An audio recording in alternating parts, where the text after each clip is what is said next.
xukuumaddu sida horeba u ogtihiin aad horeba ogeydeen waxay go'aansatay in dib u habeyn lagu sameeyo dhammaan ciidamada qalabka sida gaar ahaan ciidanka xoogga dalka Soomaaliyeed.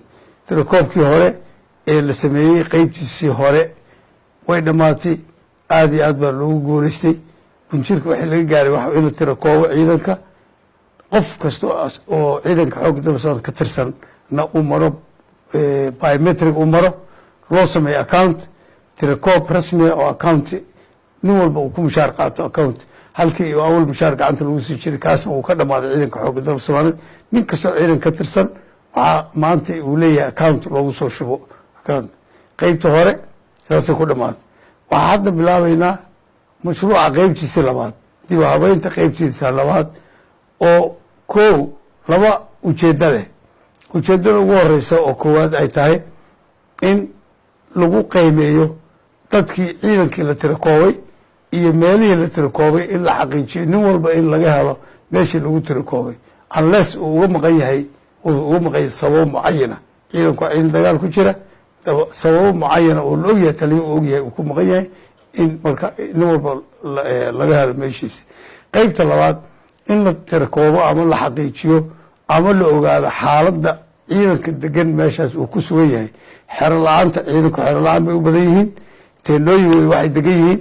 marka in la xaqiijiyo sidii xero loogu samayn lahaa, sidii loogu kala horumarin lahaa xeryaha, meelahaasay u kala muhiimsan yihiin, meelaha caafimaadkii, biyihii iyo wax walba sidii loogu samayn lahaa in mataqaanata lasoo xaqiijiyo oo lasoo tirakoobo, iyo sida loo kala priority lagu kala horumarin lahaa oo mashruuca labaad qaybtiisaas u bilaaban lahaa. nin kastoo marka taliyaha ciidanka xoogga dalka Soomaaliyeed xil baa ka saaran, taliyaasha colalka, taliyaasha qaybaha, dhammaantood taliyaasha ururada xil baa ka saaran inay la shaqeeyaan guddigaas tegi doona ee soo tirakoobka mar labaad soo xilin doona, soona xilin kara, soona xaqiijin kara xaaladda meesha ku sugayn iyo xaaladda ciidanka. waxaa laga rabaa inaad la shaqaysaan baa laydinka rabaa, ood gacan ku siisaan ood soo dhaweysaan. waxaan mar labaad idinku boorinayaa dhammaan masaakiisha ciidanka xoogga dalka Soomaaliyeed, khaas ahaan taliyaasha qaybaha, taliyaasha colalka, taliyaasha ururada in arrintaas iska xil saartaan oo fulisaan. saldhigga jiritaanka ciidanka xoogga dalka Soomaaliyeed waa jiritaanka qarannimada Soomaaliyeed. si qarannimada Soomaaliyeed aan u difaacno waxaan u baahanahay xilmi wuxuu naga saaran yahay inaan u diyaarino ciidan difaaca dalkan.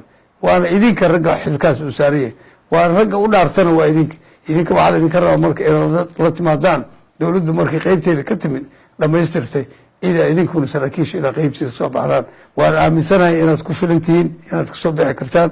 waxaan mar labaad idinku boorinaya arrintaas siday tahay anuga soo baxdaan oo aad u diyaarisaan ciidankii dalkan difaaci lahaa. waa aaminsanahay inaad kasoo baxaysaan. waa idin salaamay. asalaamu calaykum.